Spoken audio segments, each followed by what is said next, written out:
దెయ్యానికి దేవుడికి తేడా తెలియపోతే ఎలాగండి? సినిమాని థియేటర్‌లో చూసిన తర్వాత కూడా ఆ సినిమా దేని గురించి, అసలు ఆ సినిమాలో ఏం చూపిచ్చారో మీకు అర్థం కాకపోతే, అసలు మీరు థియేటర్‌కి వెళ్ళడం దేనికి? ఆ సినిమా చూడటం దేనికి? మీరు మాత్రం కర్ణాటకలో అయితే అడుగు పెట్టొద్దు. ఎందుకంటే వాళ్ళు కాంట్రోవర్సీ లేని చోటే కాంట్రోవర్సీ అయితే లేపి గొడవలైతే చేస్తారు. ఇంకిప్పుడు మీ పైన పెద్ద ఉద్యమమే చేస్తారు. అసలేం జరిగిందంటే నిన్న రాత్రి ఒక ఈవెంట్‌లో మన 'రణ్వీర్ సింగ్' గారు 'కాంతారా 2లో రిషబ్ శెట్టి గారి పర్ఫార్మెన్స్ గురించి మాట్లాడుతూ, 'కాంతారా 2 సినిమాలో మీ పర్ఫార్మెన్స్ అయితే అదిరిపోయింది. ఎస్పెషల్ గా ఆ ఫీమేల్ గోస్ట్ మీ బాడీలోకి వచ్చిన తర్వాత ఆ వన్ షాట్ ఏదైతే ఉందో అని దాన్నైతే మోకరి చేసి అయితే స్టేజ్ పైన ఆయన అయితే చూపించాడు. నిజంగా అసలు ఆయనకి దేవుడికి దెయ్యానికి డిఫరెన్స్ అయితే తెలియట్లేదు అనమాట. అసలు ఫిమేల్ గోస్ట్ అంట. అసలు ఆ సినిమా బ్యాక్ డ్రాప్ ఏంటి? ఆ 'కాంతారా 1' చూసిన తర్వాత 'కాంతారా 2' వచ్చింది కదా! అసలు దాని బ్యాక్ డ్రాప్ ఏంటి? ఆ సినిమాలో ఏం జరుగుతుంది? అసలు ఏమీ చూడకుండా స్టేజ్ ఎక్కి అసలు అలా ఎలా మాట్లాడతారండి? Especially when the female ghosts gets inside your body.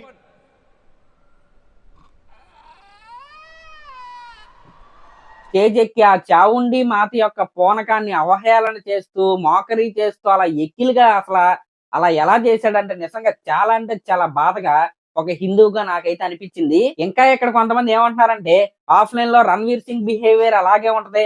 చిన్నపిల్లోడి మనస్తత్వం అయితే మడిసి డైపర్ ని జేబులో పెట్టుకుని ఇంట్లో కూర్చోమనండి. ఇలా వచ్చి ఎలాంటి పనులైతే చేయొద్దని అయితే చెప్పండి. ఇంకా మీరు చూసుకుంటే 'కాంతారా 1' టైంలోనే ఆ పూనకం ఏదైతే ఉందో అలా అరుస్తారు కదా సినిమాలో ఆ దేవుడు పూనినప్పుడు, దాన్ని ఎవరో తిరిగి రీక్రియేట్ చేయొద్దని మన రిషబ్ శెట్టి గారు అయితే అప్పట్లోనే చెప్పారు. దాన్ని మన సోషల్ మీడియాలో కూడా చాలా తక్కువ మంది అసలు ఎవరు చేయలేదన్నమాట రీక్రియేట్.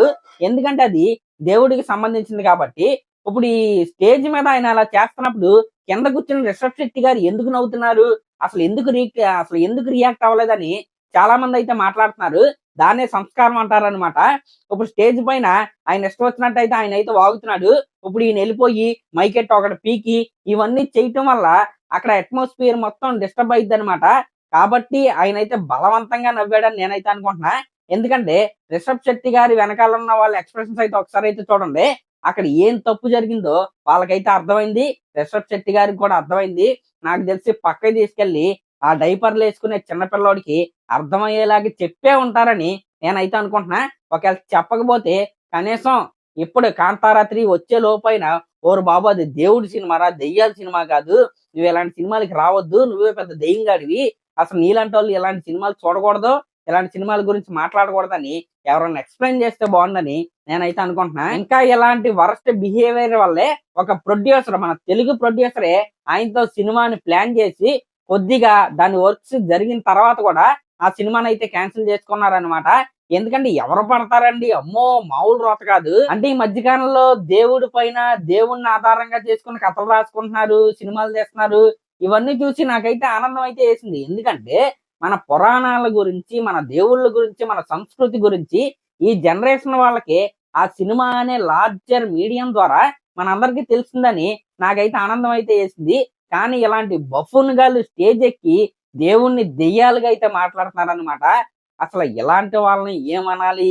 అసలు వీళ్ళు పెద్ద పెద్ద యాక్టర్లు అసలు ఏంటో మరి నాకైతే అర్థం కావట్లేదు. మరి దీనిపై మీరేమనుకుంటున్నారో కామెంట్ చేయండి. అలాగే ఇలాంటివి ఎప్పుడు జరగకూడదని నేనైతే కోరుకుంటున్నా. Thank you.